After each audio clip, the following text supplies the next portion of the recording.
இன்று ஆடி அமாவாசையை முன்னிட்டு ஒரு சிறப்பு பதிவு ஒன்று பதியலாம் அப்படின்னு இறைவனுடைய திருவுள்ள சம்மதமாக இருக்க வேண்டும் நான் நினைக்கிறேன். ஆடி அமாவாசை அநேக சிறப்புகளை கொண்டது. அதாவது ஒவ்வொரு மாதமும் அமாவாசைங்கிறது சூரியனும் சந்திரனும் இணைந்து ஒரு ராசி கட்டத்தில் அமையும் நாள். அது ஜோதிட ரீதிப்படி அது அமாவாசை அப்படின்னு சொன்னாங்க. வானியல் சாஸ்திரப்படியும் அது அவ்வாறே சூரியனும் சந்திரனும் ஒரே இடத்துல இணையக்கூடியதுக்கு பேர் அமாவாசை அப்படின்னு சொல்கிறாங்க. அமாவாசை மாதம் வருது. அப்புறம் ஆடி அமாவாசைன்னு தனிச்சிறப்பு என்ன? மாதம் வரக்கூடிய அமாவாசை அது சூரியன் சந்திரன் இணைந்திருக்கிறாங்களா, அல்லது பூமியை சுற்றி வரும்போது சூரியன் சந்திரன் அப்படி ஒரே கட்டத்துக்குள்ளே வராங்களா, அதெல்லாம் வானியல் ஆராய்ச்சி ஜோதிட ஆராய்ச்சி இதையும் தாண்டி அந்த அமாவாசை நமக்கு என்ன பண்ணுது அப்படிங்கிறத சிந்திக்கிறதான் இந்த அமாவாசையினுடைய சிறப்பு நிகழ்வு. அதாவது ஒவ்வொரு அமாவாசையும் மனோகாரகன் அப்படிங்கக்கூடிய சந்திரனும் அறிவு ஆத்மகாரகன் அப்படிங்கக்கூடிய சூரியனும் ஒருங்கிணையும் நாள் தான் ஆடி ஒருங்கிணையும் நாள் தான் அமாவாசை. அப்படி ஒருங்கிணைந்த நாளில் அன்றன்றைக்கு வேலை பார்த்து அன்றன்றைக்கு சாப்பிடக்கூடியவங்க எல்லா அமாவாசையும் அந்த அமாவாசை நமக்கு என்ன பதிவை செய்கின்றது என்று சிந்திக்க இயலாமல் இருக்கக்கூடிய சூழ்நிலையில் அவர்களுக்கு ஒரு எக்ஸப்ஷனலாக, அதாவது எல்லா நாளும் சிந்திக்க முடியாட்டியும் இந்த ஆடி அமாவாசை, புரட்டாசி அமாவாசை, தை அமாவாசை, இந்த அமாவாசை தினங்களாவது அவர்கள் கொஞ்சம் ஓய்வெடுத்து அமாவாசை நமக்குள் என்ன பரிணாம வளர்ச்சியை ஏற்படுத்தி தருகின்றது, நமது ஊனில் உயிரில் உணர்வில் அது என்ன மாற்றத்தை தருகின்றது அப்படிங்கக்கூடிய சிந்தனையை தூண்டுவதுதான் அமாவாசை. அமாவாசை மாதம் வந்துக்கிட்டே இருந்தாலும் நமக்கு அது எந்த வகையில் பயன்படுகின்றது அப்படின்னு சிந்திக்கிறது தான் இந்த சிறப்பு நிகழ்வுனுடைய ஒரு நிகழ்வு. இந்த அமாவாசை அன்றைக்கு எல்லாரும் உத்திராயணம் தட்சணாயனம்னு 2 பகுதியை சொல்கிறாங்க. சூரியன் ஒரு திசையாக சுழண்டு கொண்டு வரும்போது அடுத்த திசைக்கு மாறக்கூடிய நாளத்தில் அது ஒரு காலத்தில் ஒரு பகுதிக்கு வரும்போது உத்திராயணம்னு ஒரு பகுதிக்கு வரும்போது தட்சிணாயனம்னு சொல்லப்படுகிறது. தட்சிணாயன புண்ணிய காலத்தில் வரக்கூடியதான் ஆடி அமாவாசை. தட்சிணாயனம் ஆடி மாதம் அந்த சூரியன் தன்னுடைய சுற்றுப்பாதையை விட்டு சற்றே விலகி அடுத்த சுற்றுக்கு திரும்பும்போது அந்த அடுத்த பகுதிக்கு அந்த பூமியினுடைய ஒரு பகுதியிலிருந்து அது சுற்றியே அடுத்த பகுதிக்கு டேர்ன் ஆகக்கூடியது தட்சிணாயனம். இந்த ஆடி அமாவாசை அன்று ஆடி மாதத்தன்று அது திரும்புகின்றது. அதில் நீங்கள் உழைத்து கலைத்த மக்கள் இந்த நுட்பங்களை நம்ம எல்லா நவக்கோள்களும் நம்மளுடைய உடம்புக்குள்ளே தான் இருக்குது, இறைவனும் நம்ம உடம்புக்குள்ளே தான் இருக்கான், சூரிய சந்திரர்கள் நம்ம உடம்புக்குள்ளே தான் இருக்கான், ஆதித்தன் இயக்கம் நம்ம உடம்புக்குள்ளே தான் இருக்குது, சந்திரனுடைய கலைகள் நம்ம உடம்புக்குள்ளே தான் இருக்குது. இதை திருமூலர் திருச்சிந்தனையில் ஏகமாக அவர் சொல்லிகிட்டே வந்தார். இப்போ நம்ம ஆடி அமாவாசையினுடைய சிறப்பை பற்றி சிந்திச்சோன்னா இன்னும் கொஞ்சம் நமக்கு உணர்வில் பதியக்கூடிய வகையாக இருக்கும். அப்படிங்கிறதுனால இந்த ஆடி அமாவாசையை பற்றி சிந்திக்கிறோம். அறிவுபூர்வமாகவும் உணர்வு பூர்வமாகவும் உணரக்கூடியது இறையாற்றல் அப்படிங்கிறது. அகண்ட விஸ்வமான இறையாற்றலை அப்பர் சுவாமிகள் அப்படிங்கக்கூடிய ஒரு மகான் நம்மளுடைய சைவத்திற்கு கிடைத்த மிகப்பெரிய வரப்பிரசாதம். ஒரு காலகட்டத்தில் சைவம் எங்கே நலிந்து விடும், அதுக்கு நலிவுங்கிறதே கிடையாது. ஏன்னா அது ஒரு அனுபவம். சைவங்கிறது ஒரு ஒரு சமயம் சார்ந்து ஒரு உருவக்கடவுள் சார்ந்தது அல்ல. சைவம் என்பது நாம் நம்முள் கண்டுகொள்ளக்கூடிய ஒரு அனுபவம். அந்த அனுபவத்தை பற்றி யாரும் மறைக்கவோ மறுக்கவோ, யாரும் அதை பற்றி விமர்சனம் பண்ணவோ எதுவுமே செய்ய முடியாது. எத்தனை விமர்சனம் வந்தானாலும் ஒரு கையில் கத்தியும் வாளும் வச்சுக்கிட்டு நீ மதமாற்றம் செய் அப்படின்னு சொன்னாலும் அதை மாற்ற முடியாத ஒரு பகுதி அது. அதுவும் போக சிவத்துடைய இன்னொரு மாண்பு என்ன அப்படின்னு சொன்னால், அது அரசனாகவே இருந்தானாலும் சரி, அந்த அரசன் சைவ சமயத்தை சாராதவனாக இருந்து ஒரு ஜீவனை நீ ஏன் சைவத்தை விட்டு நீ வெளியேறின, நீ ஏன் என்னுடைய சமயத்துக்குள் இல்லை, நீ வெளியேறி போன, அதனால நான் உனக்கு தண்டனை அளிப்பேன் அப்படின்னு சொன்னாலும் நான் யாருக்கும் குடியெல்லாம் நமனை அஞ்சம் நரகத்தில் இடர்படும் ஏமாப்பம் பிணியறிவோம் பணிபோம் எல்லாம் என்னாலும் இன்பமே எனக்கு, நீ என்னை ஓலை கொடுத்து கூட்டு விட்ட உடனே நான் யாருடைய சமயத்தையும் சார்ந்த ஒரு செம்மாப்பு நான் இந்த அருள் அனுபவத்தை பெற்றுள்ளேன். இந்த அருள் அனுபவம் பெற்ற யாரையும் உடலை வேணா நீ என்ன வேணா பண்ணிக்க, இந்த உயிர் உணர்வில் நீ அளித்த அந்த அருள் அனுபவம், அந்த அருள் அனுபவத்தோடு நான் ஒன்றி இருந்த நிலை, இவைகள்லாம் எனக்கு எந்தெந்த வகையில் எனக்கு சிறப்பை தந்ததுங்கிறத நான் உணர்ந்திருக்கிறேன். அது ஒரு அரசன் கூப்பிட்டு என்னை நீ வாடா நான் உனக்கு தண்டனை கொடுக்க போறேன்னு சொல்லி கூப்பிட்டா இவன் அரசன், நான் இவனுடைய குடிபடையா? இல்லை. அகண்ட விஸ்வமான 224 புவனங்களையும் கடந்து அண்டம் கடந்த சுவடு அவன். அதனால அண்டம் கடந்த அந்த சுவடை நான் எனக்குள் உள்வாங்கி கொண்டிருக்கின்றேன். அவனால எனக்கு எந்த தீங்கும் இழைக்க முடியாதுங்கக்கூடிய ஒரு செம்மாப்பை தருகின்றது இது. நான் யாருக்கும் குடியெல்லாம் அப்படிங்கக்கூடிய ஒரு செம்மாப்பு ஒரு துறவிக்கு தான் வர முடியும், வேற யாருக்கும் வர முடியாது. துறவுங்கிறது அவரே துறவை பற்றி விளக்கி சொல்லும்போது சொல்றாரு, என் இறைவனை எல்லாமாகவும் பாவிக்கிறாரு. அப்பன் நீ, அம்மை நீ, ஐயனும் நீ, அன்புடைய மாமனும் மாமியும் நீ, ஒப்புடைய மாதரும் ஒன்பொருளும் நீ, துய்ப்பனவும் மெய்ப்பனவும் தோற்றுவாய் நீ, எல்லாம் நீ தான்.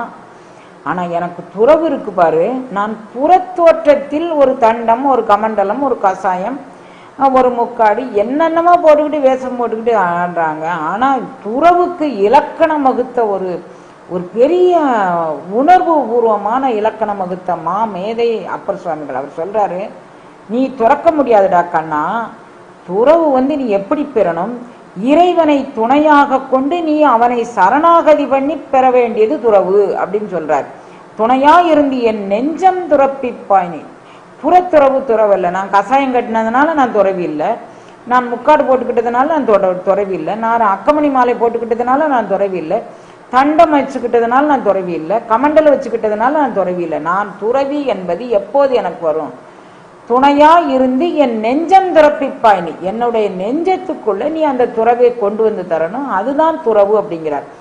அந்த துறவை எனக்குள் கொண்டு வந்து அந்த அருள் அனுபவத்தை எனக்குள் தந்த ஒரு மிக பெருங்கருணையை, அந்த கருணைக்கு இந்த ஆடி அமாவாசை என்ன செய்தது? நமக்கு ஆடி அமாவாசை என்ன செய்ததுன்னா, நம்ம எல்லாரும் வழக்கமா எதை சாப்பாட்டுக்கு இருக்கோ இல்லையோ, இப்ப அப்படி மாதிரி எல்லாம் யாருக்கும் எந்த சூழ்நிலையும் இல்லை. சாப்பாட்டுக்கு இருக்கு இல்லைங்கிறது இல்லை. இப்ப பொருளாதாரம் ஓரளவுக்கு மேம்பட்டு தான் இருக்கு. நாங்கள்லாம் சின்ன வயசுல இருந்த வறுமை கோட்டுக்கு கீழ் இருந்த அன்பர்கள் எல்லாம் இப்ப பார்க்க முடியாது. இப்ப எல்லாருக்கும் எல்லா வசதிகளும் இருக்கு. அப்போ சாப்பாடு இருக்கிறவங்களோ இல்லாதவங்களோ அந்த காலமா இருந்து வந்திருக்கிறாங்க. அவங்களுக்கும் கூட இந்த ஆடி அமாவாசை என்று தன்னுடைய முன்னோரை தென்புலத்தார் தெய்வம் விருந்து ஒக்கல், அந்த தென்புலத்தாருங்க கூடியவர்களை நினைவுபடுத்தக்கூடிய ஒரு நாளாக இந்த நாள் அவர்களுக்கெல்லாம் அமைஞ்சது. இப்போ இறை உணர்வு பெறக்கூடியவர்களுக்கு இந்த ஆடி அமாவாசை என்னவாக அமையும்? தட்சிணாயன புண்ணிய காலத்துக்குள்ள இது நுழையும் போது அந்த நுழைவு பாதையவே புனிதப்படுத்துறாரு. நம் சமயம் நம்மளை சமயம் என்றாலே பண்படுத்துதல் அப்படின்னு அர்த்தம். யார் வேணா எவ்வளவு இழிவா பேசினாலும் எவ்வளவு தரந்தாழ்த்தி பேசினாலும் நம் சமயத்தில் நம்ம எல்லாரையும் பண்படுத்தி பண்படுத்தி பண்படுத்தி நீ அவ்வளவு இறங்க வேண்டாம். இந்த உயிரோட இயல்பு அவ்வளவுதான். வான்கட்டு மார்தமாய்ந்து அழல் நீர் மண்கடினும் தான்கட்டலின்றி சலிப்பறியாதது சிவம். நீ தான் பஞ்சபூதங்கள் அழிஞ்சானாலும் இந்த உலகமே அழிஞ்சானாலும் அது தான் அழியாதது சிவ அனுபவம். அந்த சிவ அனுபவத்தை வாங்கிய ஒரு ஜீவன் உயிரோடு இருக்க வரைக்கும் இந்த சிவத்தை யாரும் அழிக்க முடியும். அந்த சிவ அனுபவம் என்பது நம்மளுடைய உடலில் புகுந்து நம்மளது உயிரில் புணர்ந்து நம்மளோடு நம்மளாக அருளில் நிலைக்கக்கூடியது இந்த சிவானுபவம். இந்த சிவானுபவத்தை பெற்ற ஜீவன் ஒரு ஜீவன் இருக்க வரைக்கும் நம்மளை எது செய்ய முடியாது. இது அது மட்டுமில்லை, ஏதாவது ஒரு ஜீவன் அப்படி இந்த சிவானுபவத்தை பெற்று வாழ்ந்தால், அப்படி வாழ்ந்த ஜீவர்கள் பரிணாம வளர்ச்சி அடையும் போது தனக்கு பின்னால வாரிசுகளை உற்பத்தி பண்ணிக்கிட்டே வராங்க. இதோடு நமக்கு முடிஞ்சு போறது இல்லை இந்த அனுபவங்கள். ஊருக்கு 4 சிவத்தொண்டர்கள், ஊருக்கு 4 சிவ அனுபவத்தை பெற்ற அருளாளர்கள். அவங்களுடைய ஜீவன் இது செத்து போகக்கூடியதில்லை. அதனால மணிவாசகர் சொல்றார் பாருங்க, செத்து போய் நரகிடை வீழாமல் காக்க வல்லது இந்த சிவம். அப்படி ஒரு சிவானுபவத்தை பெற்ற அருளாளர்கள் ஊருக்கு 4 பேரை காலமாக அது உற்பத்தி பண்ணிக்கிட்டே வருது நம்ம சமயம். இன்னும் இவங்களோடு போனாங்க, இதுக்கு பிறகு அருளாளர்கள் வரல, இவங்களோடு போனாங்க, இவங்களுக்கு பிறகு அருளாளர் சமய குறவர்கள், சந்தான குறவர்கள், அவர்கள் வழியாக வந்த குறவர்கள். சந்தான குறவர்கள்னாலே சமய குறவர்களுடைய பிள்ளைகள். சந்தானம்னா வாரிசு அப்படின்னு அர்த்தம். சமயத்தை யார் பண்படுத்தினாரோ, இப்போ முதல்ல 2ஆம் நூற்றாண்டுன்னு எடுத்துக்கிட்டீங்கன்னா சொன்னால் மணிவாசக பெருந்தகை, 5ஆம் நூற்றாண்டுன்னு எடுத்துக்கிட்டிங்கன்னா காரைக்கால் அம்மையார், திருமூலர் காலம் கடந்தவர்னாலும் காலத்துக்கு உட்பட்டு பேசக்கூடியவர்கள் 5ஆம் நூற்றாண்டு இருக்கலாம் அப்படின்னு ஒரு நிர்ணயம் சொல்கிறாங்க. அப்போ மணிவாசகத்துக்கு காரைக்காரமையார், அப்புறம் வந்து திருமூல தேவநாயனார், அதுக்கப்புறம் அப்பர் சுவாமிகள், திருஞான சம்பந்தர் சுவாமிகள், அதுக்கப்புறம் சுந்தரமூர்த்தி சுவாமிகள், அதுக்கப்புறம் சேக்கிழார், அதுக்கப்புறம் அவருடைய வழித்தோன்றலாக வரக்கூடிய அநேக அநேக அநேக அநேக அடியவர்கள், பட்டினத்தார், தாய்மான சுவாமிகள், வள்ளல் பெருமானார், இவர்களுக்கு இடையில் தோன்றிய அருளாளர்கள் எண்ணிறந்தவர்கள். அவர்களை ஒரு ஒரு கட்டுக்குள்ள கொண்டுட்டு வந்து அங்கெங்கே அடைக்க முடியாது. அங்கெங்கே யோகிகள், அங்கெங்கே ஞானிகள், அங்கெங்கே சித்தர்கள் அவர்கள் தோன்றி அவர்கள் சுவாசித்த காற்றை, அவர்கள் வெளிவிட்ட காற்றை நாம் வெளிவிட்டோம். அப்படி நாம் சுவாசித்தோம்னாலே நமக்கு ஒரு உய்தி. அதனால யாரும் நம்மளை இறக்கிடுவாங்கன்னோ, யாரும் நம்மளை பழிச்சிருவாங்கன்னோ, யாரும் நம்ம சமயத்தை அழிச்சிருவாங்கன்னோ கிடையாது. ஒரு ராஜா இருக்கிறான், அந்த ராஜா வந்து அவன் சைவ சமயத்தில் இருந்தவன், சிவப்பேர் உணர்வை தனக்குள் உள்வாங்கி கொண்டவன். அவனை தன் கைக்குள் போட்டு கொண்டு சமணர்கள் திருநாவுக்கரசு சுவாமிகள் என்னும் அப்பர் சுவாமிகள் மேல பொய் சொல்லாங்க. நம்ம சமயத்தில் இருக்கும்போதுனா திருநாவுக்கரசு சுவாமிகள் வரலாற்றை இங்க பேச வரல, அங்கொன்றும் இங்கொன்றுமான ஒரு சில செய்திகளை சொல்லி இந்த ஆடி அமாவாசை அன்னைக்கு திருநாவுக்கரசு சுவாமிகளுக்கு என்ன நடந்ததுங்கிறத பற்றி தான் பேச போறேன். அதனால முறையாக அவருடைய வரலாறு இங்கு வரல. அப்பர் சுவாமிகள் வந்து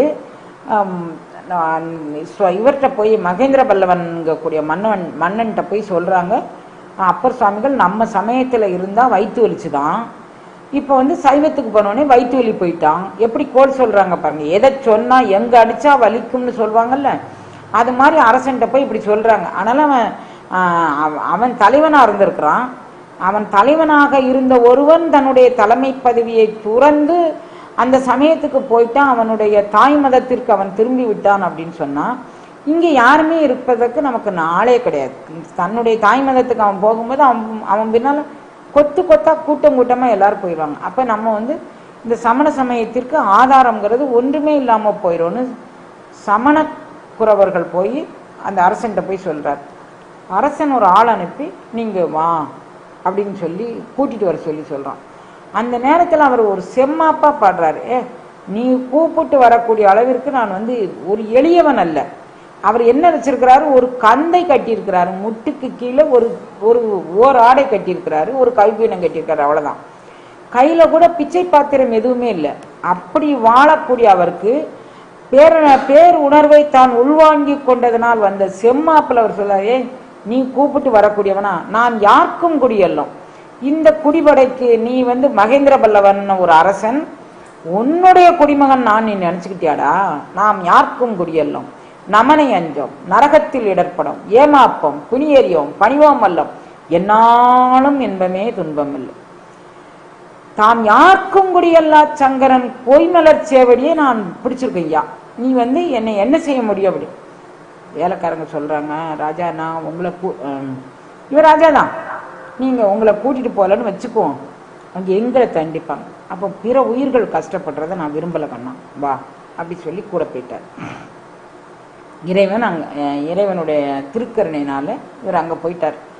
அரசனால இவரை ஒன்றும் செய்ய முடியல. அரசனுடைய முத்திரையை வாங்கி கொண்டு அரசன் ஒன்றும் செய்யவும் விரும்பல. ஏன்னா சிவம் வந்து அந்த அரசனுக்கு எந்த இடத்துலலாம் காட்சி கொடுக்க பாருங்க. இவன் வந்து நம்ம ஒரு கோயில் கட்டுறான், மகேந்திர பல்லவன் ஒரு கோயில் கட்டுறான்.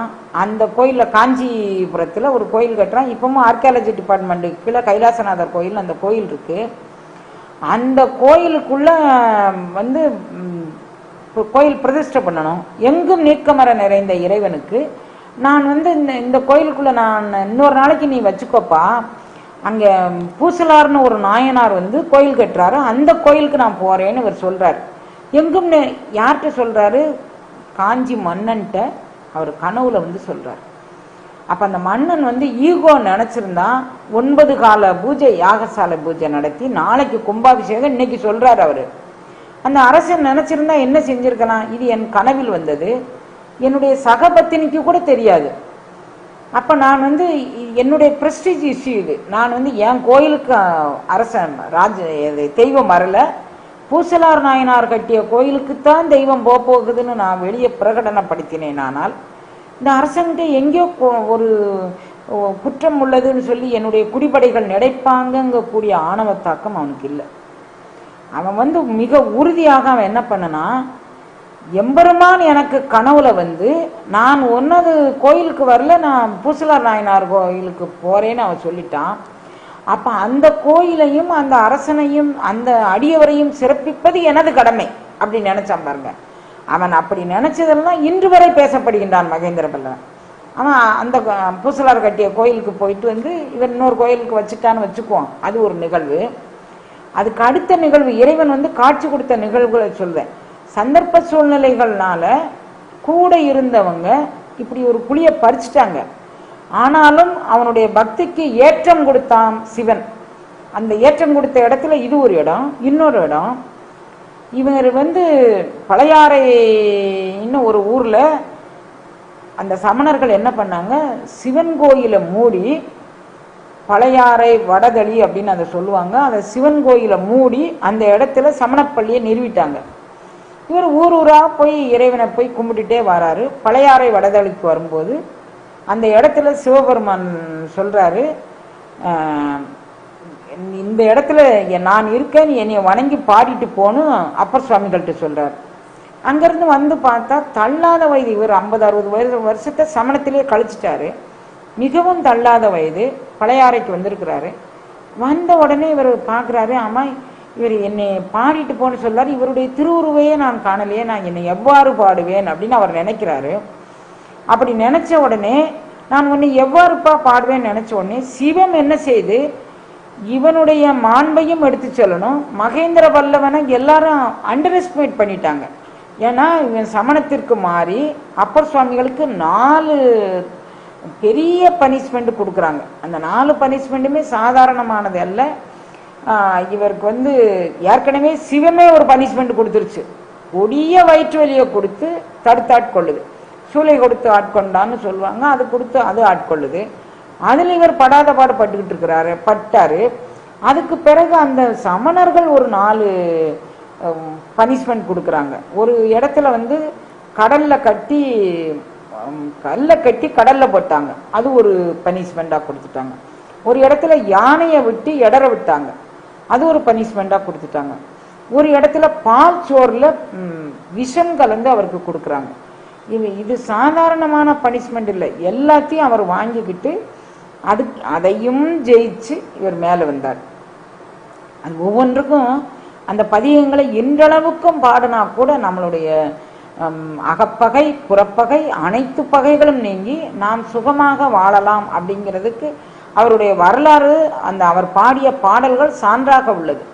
இவர் வந்து சுண்ணாம்பு காலவாசல்ல போட்டு நீத்தினாங்க. 4 நிகழ்வு. 1 சுண்ணாம்பு காலவாசல்ல போட்டு நிகழ்த்தினது, பால் சோறுல விஷம் கொடுத்தது, யானையை விட்டு எடற விட்டது, கல்லை கட்டி கடல்ல கூட்டினது. 4 நிகழ்வுகள் சமணர்களால் இவருக்கு கொடுக்கப்பட்டது.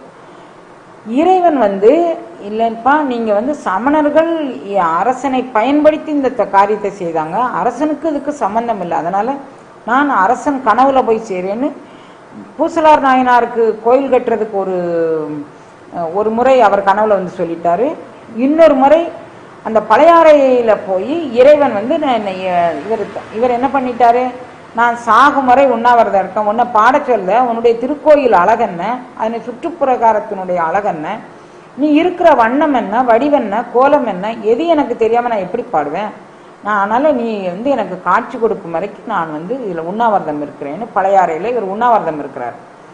ராஜாவிட்ட போய் அப்பர் வந்து அங்க உண்ணாவிரதம் இருக்கார்ப்பா, உண்ணாவிரதம்ங்கிறது எப்ப காலத்துல எவ்வளவு சாத்வீகமான முறையில நடந்தது பாருங்க. அரசன் வந்து அப்பர் சுவாமிகளை தேடி வந்து பழையாறை வடைதலில் அந்த கோயில்ல மூடி இருக்கக்கூடிய பள்ளியை விலக்கி அப்பர் சுவாமிகளுக்கு இறைவன் அந்த திருக்கோயிலில் இருந்த வண்ணம் காட்சி கொடுக்க செய்த இடம் அது. அதுல அப்போ இவன் தகுதி இல்லாதவனா இருந்தா அப்பர் சுவாமிகள் அந்த மகேந்திர பல்லவன் கனவுல வந்து இறைவன் வந்து காட்சி கொடுத்திருக்க மாட்டான். அப்போ தகுதியான ஆன்மாதான் தவறுவது மனித இயல்பு, திருத்திக்கலாம் அப்படிங்கிறதுக்கு இறைவனை வந்து திருத்தி பணி கொண்டு இந்த பிராய சித்தத்தை அவனை விட்டே செய்ய வச்சுக்கிட்டார்.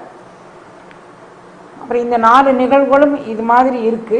இதெல்லாம் இது ஒரு பெரிய அப்பர் சுவாமிகள் வரலாறுன்னு சொன்னோம்னா ஒரு 40 நாளைக்கு கூட நாம் அந்த வரலாறை சொல்லலாம். அவருடைய பாடல்கள்ல இருந்து உள்பகுதியிலிருந்து நம்ம எடுத்து, அதாவது யாருடைய வரலாற்று செய்தியாகவோ இல்லாமல் அகச்சான்றாக அவர் எங்கெங்க எந்தெந்த இடத்துல எதை பாடியிருக்கிறாரு எதை செஞ்சிருக்கிறாருன்னு அகச்சான்றாகவே எடுத்து நாம் இதெல்லாம் கொண்டுட்டு வரலாம்.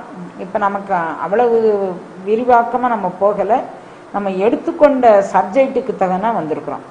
இவர் ஊர் ஊராக போய் எம்பெருமானுடைய திருக்கோயில் இருந்த வண்ணத்தையும் வடிவத்தையும் எல்லா இடத்துக்குமாக போய் பாடுறாரு. நம்ம குற்றாலம் வந்திருக்கிறாரு, கன்னியாகுமரி வந்திருக்கிறாரு. அதுக்கான சான்றுகள் அவர் கங்கை ஆடிலேன், காவிரி ஆடிலேன், கொங்கு தன் குமரித்துறை ஆடிலேன் அப்படின்னு அவர் சொல்றாரு. இங்கே உற்றார் ஆறுலரோ உயிர் கொண்டு போகும்பொழுது குற்றாலத்து எம்முறை கூத்தா உற்றார் ஆறுலரோ அப்படின்னு பாடுறாரு. இப்படி எல்லா திருநெல்வேலியில பாடியிருக்கிறாரு. எல்லா இடத்துக்கும் அப்படியே பாடி எங்க போயிட்டாரு, கைலை பெரும்பதி வரைக்கும் போயிட்டாரு. கைலைக்கு போன உடனே கைலையில எம்பெருமான் திருக்கோலத்தை காண வேண்டும்னு போறாரு. கை காலெல்லாம் நடுங்கி இந்த எல்லா சீதோஷ்ணத்தையும் அவர் சந்திச்சுப்பார் பாருங்க. ஏன்னா பாத யாத்திரை தான் அந்த காலத்துல சாத்தியம். 7ஆம் நூற்றாண்டுல அந்த பாத யாத்திரையாக அவர் போகும்போது அவர் வெயில சந்திச்சிருப்பாரு, மழையை சந்திச்சிருப்பாரு, பனியை சந்திச்சிருப்பாரு. அவர் சந்திக்காத அதாவது சீதோஷ்ணமே கிடையாது, எல்லாத்தையும் அவர் சந்திச்சிட்டார். உடல் நடுங்கி அப்படியே கூனி குறுகி அப்படி சதைகள்லாம் தளர்வுற்று, ஏற்கனவே மூப்பு வேற வந்துருச்சு. எல்லாம் செஞ்சு கைலையில் ஓரளவுக்கு கைலை பாதி தொலைவுக்கு போயிட்டாரு. கைலை மலை அடைந்து இன்னும் மேலே போய் கைலை எம்பெருமானுடைய திருக்காட்சியை காணணும். இவர் இப்போ நாடும் நகரமும் நல் திருக்கோயிலும் சென்று தேடிமின் தேடியவின் கூடிய நெஞ்சமே கோயிலாகிக் கொள்வான். அந்த உணர்வை இவருக்கு உணர்த்தணும். அதுதானே பரத்தோடைய இயல்பு. நீ எங்கடா தேடிட்டு இருக்கிற, நீ கைலையை காண வேண்டிய இடம் ஏது அப்படிங்கிறத நான் உனக்கு சொல்கின்றேன் அப்படின்னு இறைவன் இவருக்கு உள் உணர்வில் நின்று உணர்த்த வேண்டும். அந்த கட்டத்துக்கு இவர் வந்துட்டார். இனிமே வேற வழி இல்லை அப்படின்னு சொல்லி நினைக்கும் போது இவர் ஒரு வயோதிகமான வேதியர் உருவத்துல எங்கப்பா போற அப்படின்னு சொல்லி கேட்கிறாரு. நான் கைலை தரிசனம் காண செல்கின்றேன் அப்படின்னு சொல்றாரு. கைலையா, இவ்வளவு வயோதிகத்திலையா? கையில இன்னைக்கு எவ்வளவு தூரண்டா ஏற வேண்டியிருக்கு, அவ்வளவுக்குள்ள போய் நீ எப்படி சமாளிச்சுப்ப? என்ன வயோதிகம் அடைஞ்சு போச்சு, கை அழுகி கால் அழுகி எல்லாத்திலேருந்து ரத்தம் வருது, உன்னுடைய பாறைகள் எல்லாம் பட்டி இடிச்சு இடிச்சு ரத்தம் கசிஞ்சுக்கிட்டு இருக்கு. நீ உன்னால உண்ண உணவும் உடுக்க உடையும் படுக்க இடமும் இல்லாம நீ அல்லாடிட்டு இருக்க. நீ எவ்வளவு தூரம் பயணிக்க வேண்டியிருக்கு, அதுக்குள்ள போய் நீ எப்படி கையிலே காட்சியை காண? இவருக்கான கோவம் வந்துட்டு ஒரு சிவவேதியராக நீர் பூசிய திருமேனியில் என் முன்னால காட்சி கொடுத்து நீ என்ன பண்ணணும்? கொஞ்சம் பயணம் கொஞ்சம் கடினமாக தான் தங்க இருக்கும், நீ போயிட்டு வா, நானும் போயிட்டு வந்திருக்கிறேன், இது மாதிரியெல்லாம் அனுபவிச்சு தான் போயிட்டு வந்திருக்கிறேன் அப்படின்னு தானே சொல்லணும். நீ அதை விட்டு போட்டு நீ கையில போய் அவரை காணிக்க முடியாது, நீ பார்க்க முடியாதுன்னு சொல்லக்கு நீ எதுக்குயா ஒரு காய் வஸ்திரம், ஒரு தண்ட கமண்டல், ஒரு ருத்ராக்கம், ஒரு உபூதி இது தரிச்சிட்டு நீ கையில பார்க்க முடியாதுன்னு சொல்லக்கு நீ வரணுமா? நான் அப்படியெல்லாம் நீ சொன்ன உடனே இறங்கி நான் கீழே போயிட மாட்டேன். ஆளும் நாயகன் கைலையன் இருக்கை கண்டு அல்லால் மாளும் உடல் கொண்டு மீளேன், செத்தே போனாலும் சேர்ந்தான். ஆளும் நாயகன் எங்குள்ளானோ அங்கே போய் அவனுடைய கைலையின் இருக்கை கண்டு அல்லால் நான் எங்கேயுமே திரும்பி பார்க்க மாட்டேன். உடனே சிவம் அந்த இடத்துல ஒரு அசரீரியாக ஒரு உள்ளுணர்வாக அவருக்கு உணர்த்திட்டு நீ இங்கே இருந்து நீ திருவையாறு செல்லு அப்படின்னு சொல்லிச்சு. அப்படி சொல்லி திருவையாற்றுக்கு அவர் வந்தது இந்த ஆடி அமாவாசை திருநாள். அந்த திருநாளையில் ஆடி அமாவாசை அன்றைக்கு அது அந்த நிகழ்வு நடந்தது.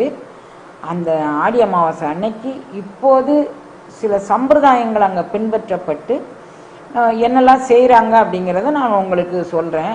அந்த கோயிலுக்கு இவர் அந்த கோயிலுக்கு வந்த உடனே இவர் சார்பாக, அதாவது கைலை காட்சி அடைய வேண்டும் அப்படிங்கக்கூடியவங்க இவர் சார்பாக படிக்கக்கூடிய பாடல்கள் கூற்றாயினவாறு விளக்குகளீர், உங்க எல்லாருக்கும் தெரியும் அந்த பதிகம். அந்த பதிகம் சொற்றுணை வேதியன் அந்த பதிகம், தலையே நீ வணங்காய் அந்த பதிகம், வேற்றாகி விண்ணாகி நின்றாய் மீளாமை ஆளனை கொண்டாய் அந்த பதிகம், மாதர்புரை கண்ணியானை அந்த பதிகம். இந்த 5 பதிகமும் அங்கே படிக்கிறாங்க. எப்போ மத்தியானத்துக்கு மேலே இருந்தே அவங்க தொடங்கிடுவாங்க. ஆடி அமாவாசை காட்சி நம்ம பார்க்க போனோன்னா பயங்கரமாக சிவத்தின் மேலும் சைவத்தின் மேலும் அப்பர் சுவாமிகள் மேலும் ஈடுபாடு உடையவர்கள். அந்த திருவையாறு அகலாத செம்பொற்ஜோதியை காண வேண்டும் என்னும் ஆவல் உள்ளவர்கள் எல்லாரும் அங்கே குழுமுவாங்க. அங்கே ஒரு குளக்கரையில் நீங்கள் பார்த்துருப்பீங்க, நம்ம எல்லாரும் பலமுறை பார்த்துருக்குறோம், ஐயாரப்பன் சன்னிதானம். அந்த ஐயாரப்பன் கோயிலில் ஒரு திருக்குளம், அந்த வெளியே வந்து திருக்குளம் இருக்குது. அந்த வெளியே திருக்குளத்தில் அப்பர் சுவாமிகளுடைய திருமேனியை தூக்கிட்டு வருவாங்க. தூக்கிட்டு வந்து அந்த இடத்துல வந்து அப்பர் சுவாமிகள் தண்ணிக்குள்ளே முழுகுவார். சுவாமி அம்பாள் திருக்கோலத்தில் அவர் முன்னால் அப்படி காட்சி கொடுத்து அப்பர் சுவாமிகளுக்கு ஒரு ஒளிவண்ணமாக அவங்க காட்சி கொடுக்கறதாக ஒரு ஐதீகத்தில் இப்பவும் செய்கிறாங்க. மத்தியானத்துக்கு மேலேருந்து இந்த 5 பதிகங்களையும் ஏறத்தாழ ஒரு 200-300 பேர், இது எத்தனை பேர் இருப்பாங்கன்னா அந்தந்த நேரத்துக்கு தகுந்த மாதிரி அத்தனை ஓதுவாமூர்த்திகள் எப்படி வந்து இந்த அதாவது தேவாரம் திருவாசகம் அப்படின்னாலே பண்ணில் இசைப்பது தான் தேவார திருவாசகம். சங்கீதம் அப்படி இதுவும் சுரத்துக்குள்ளே தான் அடங்கும் அப்படின்னாலும் இதுக்குன்னு ஒரு தனி அது என்ன சொல்கிறது, ஒரு ராஜதோரணை அப்படிங்கக்கூடியது இந்த பண்ணுக்கு உண்டு. அந்த ராஜதோரணையில் இந்த பண்ணை வந்து அந்த ஓதுவாமூர்த்திகள் படிக்கும்போது இந்த கேட்குற எல்லாருக்குமே ஒரு உருக்கம் தரும். இப்போ அந்த பதிகத்தில் இந்த 5 பதிகத்தையும் எந்த விகிதாச்சாரத்தில் படிக்கிறாங்க, அதை நான் சென்று இருக்கும்போது நான் எவ்வாறு உள்வாங்கி கொண்டேன் அப்படிங்கிறத உங்களுக்கு சொல்கிறேன். நம்ம உலகத்துக்கு இப்போ அப்பர் சுவாமிகள் சார்பாக உலகத்திற்கு உணர்த்தக்கூடிய பாடம், அதாவது இந்த அறிவு மூலமாகவும் உணர்வு மூலமாகவும் இறைவன் எங்கிருக்கிறான் என்று நான் அறிந்து உணர்ந்து நான் உங்களுக்கு சொல்றேன்னு அப்பர் சொல்றாரு. அப்படி சொல்ற பதிகத்தை எந்த பதிகம்னு தேர்ந்தெடுத்து அவங்க படிக்கிறாங்க அப்படின்னு நான் நினச்சிக்கிட்டேன். ஆனால் அந்த பதிகத்தில் அதுதான் சொல்றாங்க. அதுவும் போக இறைவனுக்கும் பக்தனுக்கும் என்ன உறவு அப்படிங்கக்கூடியத இறைவன், இது நம்ம சமயத்தில் மட்டுமே உரிய ஒரு மிகப்பெரிய சிறப்பு. வேற எந்த சமயத்திலும் இறைவனை அவ்வளவு திட்டிட்டு ஒருத்தன் உயிரோடே வர முடியாது. இறைவன்கிட்ட போய் இவர் கேட்குறாரு, ஏயா நான் வந்து உனக்கு ஆட்பட்டேன், எனக்கு இப்போ வயிற்று வலி கொடுத்து இவர் ஆட்கொள்றார். அப்பர் சுவாமிகளுக்கு வயிற்று வலியை கொடுத்து ஆட்கொள்றார். அப்போ வயிற்று வலியை கொடுத்து ஆட்கொள்ளக்கூடிய அப்பர் சுவாமிகள் இறைவன் முன்னால் போயிருந்து, எனக்கு வயிற்று வலி தாங்க முடியல தங்கம், நீ எனக்கு எப்படியாவது காப்பாற்று அப்படிதானே கேட்கணும். எனக்கு வயிற்று வலியை தாங்க முடியல, நீ எனக்கு இந்த வயிற்று வலியை குணப்படுத்து அப்படின்னு கேட்கறதுக்கு இறைவனை முன்னிறுத்து கொண்டு அவருக்கு முன்னால் இறைவன் அவர் முன்னால் இருக்கிற மாதிரி இவர் பாவனை. ஏன்னா இவர் உள்ளத்துக்குள்ளதான் இறைவன் இருக்கிறான்னு அப்புறம் அந்த பதிகத்தில் அவர் காமிச்சு கொடுக்குறாரு நமக்கு. ஆனால் முன்னால இறைவன் இருப்பது மாதிரி எப்படி நம்ம திருவாசகத்தை இறைவனை முன்னிலைப்படுத்தி பாடுறாரோ அது மாதிரி இந்த இதை படிக்க. ஏயா காத்து ஆள்பவர் காவல் இழந்தமையார் கரை நின்றவர் நான் எனக்கு வயிற்று வலி நீ எதுக்கு கொடுத்த, என்னை ஆட்கொள்வதற்கு கொடுத்தேன்னு சொல்ற. ஆட்கொள்வதற்கு கொடுத்தேன்னா எனக்கு நீ வந்து என்னுடைய உணர்வில் நின்று என்னுடைய உயிர் உணர்வில் நின்று நான் தான்ப்பா உன்னை ஆட்கொண்டேன்னு சொல்லியிருக்கணும் தானே. அப்படி சொல்லி நீ என்னை ஆட்கொண்டேனா அதுக்கு ஒரு வயிற்று வலி தரணுமா? நீ என்ன செஞ்ச இத்தனை காலமோ? நான் 40-50 வருஷம் நான் சமணத்துக்கு போயிட்டேனே, நீ என்ன செஞ்ச? ஒன்னாலதான் நான் சமணத்துக்கு வந்தேன். எனக்கு என்ன தோணுச்சு, நான் வந்து கொல்லா நெறிய குருவூர் நெறியன பல்கால் எனக்கு பகர்ந்த மேய்ச்சியுமே. எனக்கு கொல்லா நெறி மேல ஒரு ஈடுபாடு இருந்துச்சு. சமணர்கள் கொல்லா நெறியை பின்பற்றினாங்க, சைவத்தை சார்ந்தவர். நான் வந்து அதுபோக நான் இப்போ நம்ம சொல்றோம், என்னுடைய அப்பாவை இழந்தேன், என்னுடைய அம்மாவை இழந்தேன், என்னுடைய சகோதரியாருக்கு பேசிய மணவாளனையும் இழந்தேன், என்னுடைய சகோதரியாரும் நெருப்பு குளிக்க போயிட்டாங்க. அந்த சூழ்நிலையில் ஊர் மக்கள் எல்லாம் சேர்ந்து உன் தம்பி வந்து இல்லாம போயிடுவான் அப்படின்னு சொல்லி எங்க அக்காட்ட சிபாரிசு பண்ணி நெருப்புல இருந்து எங்க அக்காவை காப்பாத்தினாங்க.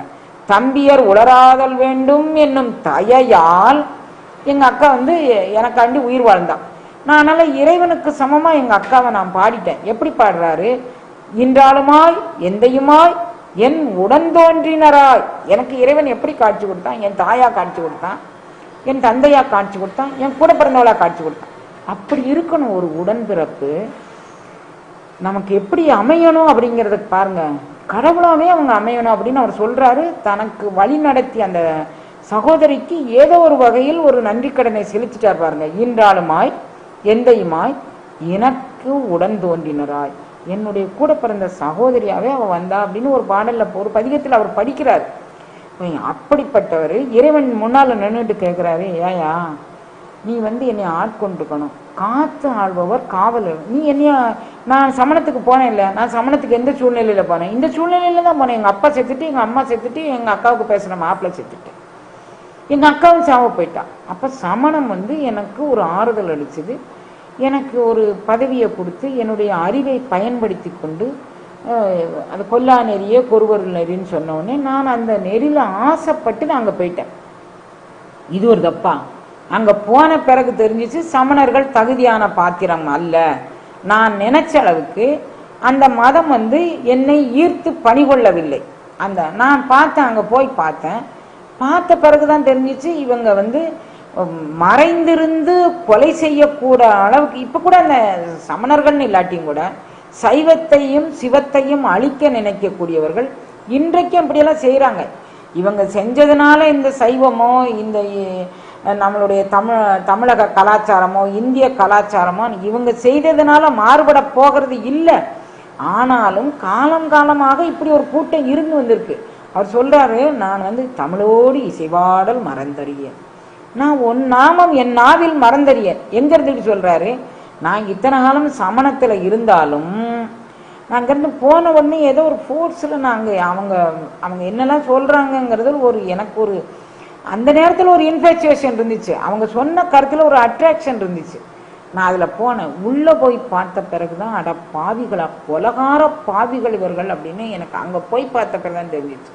அதுக்காண்டி எனக்கு அவங்கள விட்டுட்டு வெளியவும் வர முடியலை. எனக்கு ஒரு தலைமை பதவியை கொடுத்து எனக்கு ஒரு ஆசை, ஒரு பீடத்தை கொடுத்து என்னை சமணத்தை வந்து நீங்கள் பிரச்சாரம் பண்ணுங்கன்னு சொல்லிட்டாங்க. இப்படி தான் அவங்கவுங்க நம்மளை இருந்து இழுத்துட்டு போகிறவங்க எல்லாத்துக்கும் பொருள் ஆசை காட்டி, மருத்துவ ஆசை காட்டி, வீடு ஆசை காட்டி, இன்னும் என்னென்ன ஆசை காட்டணுமோ அத்தனை ஆசையும் காட்டி அதுக்கப்புறம் நம்மளை வந்து படிக்குலுக்கி தள்ளக்கூடிய கருணையையும் அவர்கள் செய்கிறார்கள் அந்த பாவிகள்னு இவர் சொல்றாரு. நாங்கள் போன பிறகு தெரிஞ்சது. அப்போ அங்கே தெரிஞ்ச உடனே நான் என்ன சொன்னேன், உன் நாமம் என் நாவில் மறந்தறியேன், தமிழோடு இசைபாடல் மறந்தறியேன். நான் வந்து அந்த சங்கீதத்தில் உன்னை நினைந்து தான் நான் உருகி கொண்டிருந்தேன். நீ என்னைய விட்டு போட்டு நீ வந்து என்னைய யார் கையிலையோ பிடிச்சி கொடுத்துட்டு நீ சுகஜீவனமாக இருந்துட்டு கடைசியில் எனக்கு வயிற்று வெளிங்கக்கூடிய பேரில் எனக்கு இவ்வளோ பெரிய தண்டனை தேவையாப்பா? ஒரு இறைவனை பார்த்து நம்ம கேட்ட முடியுமா? இதுக்கு மத்தியில் ஏற்கனவே இருந்த சமயத்தில் வேற இவரை எப்படி பழி சொல்லி இவரை எங்கே கவுத்தலான்னு இருக்கிறாங்க, இல்லாட்டி நீ வந்திருப்பா நான் கூட்டுக்கிறேன்னு இருக்கிறாங்க.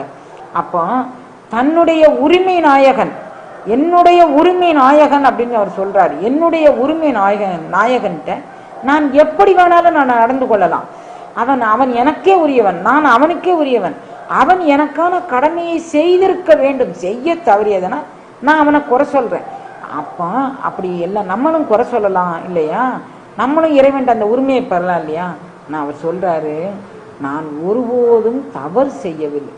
இந்த இப்பிறவியில் நீ காட்டிய நெறியில் நான் அந்த சமணத்துக்கு போனேங்க ஒரு தவறை தவிர வேற எந்த தவறும் நான் செய்யவில்லை. அப்படி ஒரு அப்பழுக்கற்ற உள்ளம் நம்மகிட்ட இருந்ததுன்னு வச்சுக்குவோம். அந்த உள்ளத்தை பெற்றுக்கொண்டோமானால், அந்த உயிர் உணர்வை பெற்றுக்கொண்டோமானால் நாமளும் இறைவன்கிட்ட போய் எப்படினாலும் நம்ம வந்து நம்மளுடைய ரைட்டை வந்து நம்ம நிலைநாட்டி கொள்ளலாம். அப்படிங்கிறதுக்கு அப்பர் சுவாமிகளுடைய வரலாறு ஒரு காரணம். இப்போ அவர் போய் படிக்கிறார். முதல்ல இந்த பாடல்களை அங்கே படிப்பாங்க. நான் எல்லா பாடலையும் எல்லா பதிகத்தையும் உங்களுக்கு சொல்ல விரும்பலை. ஆனால் நான் வந்து சொல்ல விரும்பக்கூடிய பதிகம் வந்து திருஅதிகை வீரட்டானம். முதல்ல இவர் அகப்படுத்தி ஆட்கொண்டு அருமை காட்டிய இடம் திருஅதிகை. அதில் ஒரு அவங்க அங்கே படிக்கிறாங்க, அதனால தான் நான் உங்களுக்கு சொல்கிறேன். அதில் உள்ள பதிகம் தலையை நீ வணங்கால் அந்த பதிகம், சுண்ணவன் சாந்து அந்த பதிகம். இதில் ஒவ்வொரு பாடல்கள் சொல்கிறேன். இந்த பதிகத்தில் மட்டும் இறைவனுக்கும் ஒரு தொண்டனுக்கும் எப்படி ஒரு உரிமை இருக்க வேண்டும். நம்மகிட்ட ஒரு குற்றம் இல்லை, எங்கிட்ட ஒரு ஊழல் இல்லை.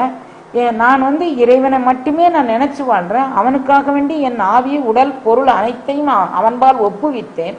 அப்படி இருக்கும்போது இறைவன் எனக்கு என்ன செஞ்சிருக்கணும்னு நான் அவர் சொல்றாரு, என் கடன் பணி செய்து கிடப்பது, தன் கடன் அடியேனையும் தாங்குதல். நான் உனக்கு யோசனை சொல்லித்தரேன்ப்பா. நான் வந்து எனக்கு கடன் என்ன, நான் உனது பணியாக உயிர்கூட்டங்கள் அத்தனைக்கு நான் தொண்டு செய்வேன். நான் கா வளர்த்தேன், குளம் வெட்டினேன், நான் அன்னம்பாலிப்பு நடத்தினேன், தண்ணீர் பந்தல் வச்சேன், அத்தனை செஞ்சது எதுக்காக வேண்டி? உன்னுடைய வண்ணமும் வடிவமுமாக இருக்கக்கூடிய உயிர்களுக்கு என்னுடைய எல்லா சொத்தையும் நான் தானம் பண்ணி கொடுத்தேன். அந்த கொடுத்துட்டு அவர் சொல்றாரு, உன் நாமம் என் நாவில் மறந்தில்லாமல நான் இருந்தேன், நீ ஆட்கொள்ள வேண்டியவன், நீ இவ்வளவு காலம் நீ என்ன பண்ணன? அப்ப நாம இது மாதிரி எல்லா உயிர் நமக்கு கா வளர்க்க முடியாது, குளம் வளர்க்க முடியாது, நாம எதுவும் செய்ய முடியாது. அப்ப நமக்கு தகுதிக்கு நம்ம என்ன செய்ய முடியும்? எல்லாரையும் நேசிக்கலாம், ஒரு கோல் சொல்லாம இருக்கலாம், ஒரு அடுத்தவங்க குறைய பாராட்டாம இருக்கலாம். நமக்கே தெரியுது அவங்க குறையா இருக்கிறாங்கன்னு, அல்லது குறையே இல்லாதவங்க மேல முன்னையும் விட்டு பின்னையும் விட்டு மத்திய பிடிச்சுக்கிட்டு நாம என்ன, நான் சொன்னது சரின்னு சொல்றதுக்கு 1008 பொய். நான் பொய் சொல்றேன்னு என் மனச்சாட்சியே சொல்லுது. தன்னஞ்சை அறிவது பொய்யற்க பொய்த்தவின் தன்னஞ்சை தன்னை சுடும். எனக்கு எல்லாம் தெரியுது, முன்ன விட்டு பின்ன விட்டு நான் பொய் சொல்றேன், இவங்களை நம்ப செய்யணுங்கிறதுக்காண்டி. அப்ப நான் போய் இறைவன் முன்னால போய் எனக்கு இந்த ரைட் எல்லாம் இருக்கு, தன் கடன் அடியேனையும் தாங்குதல் என் கடன் பணி செய்து கிடப்பது நம்ம போய் சொல்ல முடியுமா? எங்கிட்ட இவ்வளவு ஊழலை வச்சுக்கிட்டு, ஊழல் இல்லாத யாரும் போய் இறைவனை போய் எப்படி அப்ரோச் பண்ணணும்னு அவர் சொல்றாரு பாருங்க. ஒரு 10 பாடல முதல்ல சிவன் கோயிலுக்கு வராரு. அவ அக்கா சிவன் கோயில்ல ஒரு உபதி எடுத்து கொடுக்குறா. அவ அக்கா உபதி எடுத்து கொடுத்து நீ பூசிக்கப்பா அப்படின்னு சொல்றா. எந்த சமயத்திலாவது தன்னுடைய குழந்தைகள் தன்னை எதிர்த்து வாயாடி அவங்க தண்டனை கொடுத்தார்கள் அப்படின்னு, இங்க இந்த கோயிலுக்கு போலன்னா இந்த தண்டனை, இந்த கோயிலுக்கு போலன்னா இந்த தண்டனை, நீ போன பிறவில தண்டனை, இந்த பிறவில தண்டனை, இப்படி எந்த சமயத்திலும் கதை உண்டு. நம்ம சமயத்துல அப்படி எதுவுமே கிடையாது. நீ அங்க போலன்னா கதை. சில பேர் இப்ப பதிவிடுதாங்க, நிறைய அவங்களுக்கு தகவல் தொழில்நுட்ப வசதி இருக்குன்னு. ஆனா நம்ம சமயத்தில் அது எதுவுமே கிடையாது. நம்மளை இறைவன் தண்டிப்பதே மாட்டான். நாம் செய்யும் வினை, நமது கர்மா நமக்கு ஆதாரமாக உள்ளதே தவிர இறைவனால் நமக்கு ஒருபோதும் ஒரு தண்டனையும் கிடையாது. அதுதான் நம்ம சமயத்தினுடைய தனிச்சிறப்பு. அந்த சிறப்பு மிக்க சமயத்தில் நாம் பிறந்துள்ளங்கிறதுக்கு தோல் நோக்கி நாம் ஆடலாம், மார்தட்டி நம்ம குதிக்கலாம். அப்படிப்பட்ட ஒரு தனிச்சிறப்பு வாய்ந்த சமயம். அதுல சொல்றாரு, கூற்றாயினவாறு விளக்ககளில் கொடுமை பல செய்து நான் அறியேன். ஏப்பா எனக்கு இந்த தண்டனை கொடுத்த, வயிற்றுவலி கொடுத்த, எதுக்கு கொடுத்த கேட்கிறார் பாருங்க. ரைட் அண்ட் ராயலா கேட்கறதுக்கு அவருக்கு உரிமை இருக்கு. கேட்கிறார், கூற்றாயினவாறு விளக்ககளில். யமதர்மன் என்னைய வயத்தை பிடிச்சு கிழிச்சு போடுற மாதிரி வலிக்குதடா கண்ணா, இந்த கூற்றுவனை நீ விளக்க மாட்டியா? நான் உனக்கு இப்போ என்னுடைய தமக்கை உபதி கொடுத்தா, நான் அதை பூசிட்டு உன் முன்னால நிக்கிறேன். கூற்றாயினவாறு விளக்ககளில் கொடுமை பல செய்து நான் அறியேன். ஏற்றாய் அடிக்கே இரவும் பகலும் பிரியாது வணங்குவேன் எப்போதும். 45 வருஷம் 50 வருஷம் சமணத்தில் இருந்தியடா, இப்ப என்ன பிரியாது வணங்குவேன்? ஏற்றாய் அடிக்கே இரவும் பகலும் இப்ப எப்படி நீ பிரியாது வணங்குவ? இப்ப நீ பிரிஞ்சுதானே இருந்த? இல்ல, என்னுடைய உயிர் உணர்வில் நான் உன்னை ஏற்றிக்கொண்டே இருந்தேன். ஏதோ சந்தர்ப்ப சூழ்நிலைனால அங்க போனேன்.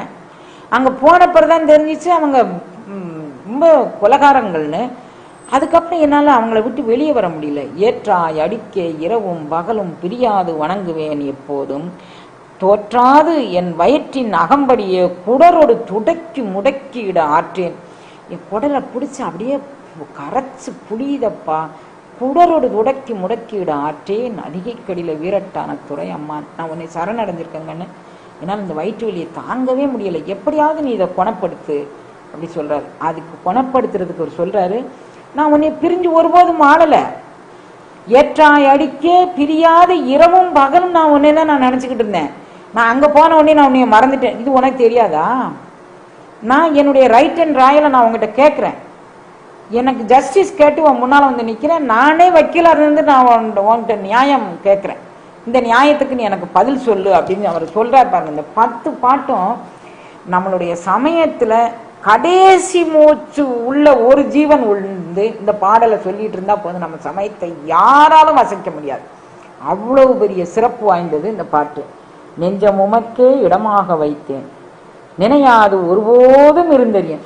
நான் என்ன உன்னை நினைக்காம எப்ப போயிட்டேன்? ஒவ்வொரு மூச்சு என் வாசியெல்லாம் உன்னை நோக்கித்தானே ஓடிச்சு, உன்னுடைய அருட்கருணையை நோக்கி தானே என் வாசி ஓடிச்சு. நான் என்ன இந்த உடலுக்கு மூச்சாவா நான் விட்டுட்டு இருந்தேன்? ஒவ்வொரு கணமும் நான் இதை விட்டு எப்போது நான் உன்னை நோக்கி வருவேன், எப்போது உன்னுடைய திருவடிக்கு ஆளாகுவேன், நினையாது ஒருபோதும் இருந்தறியேன்.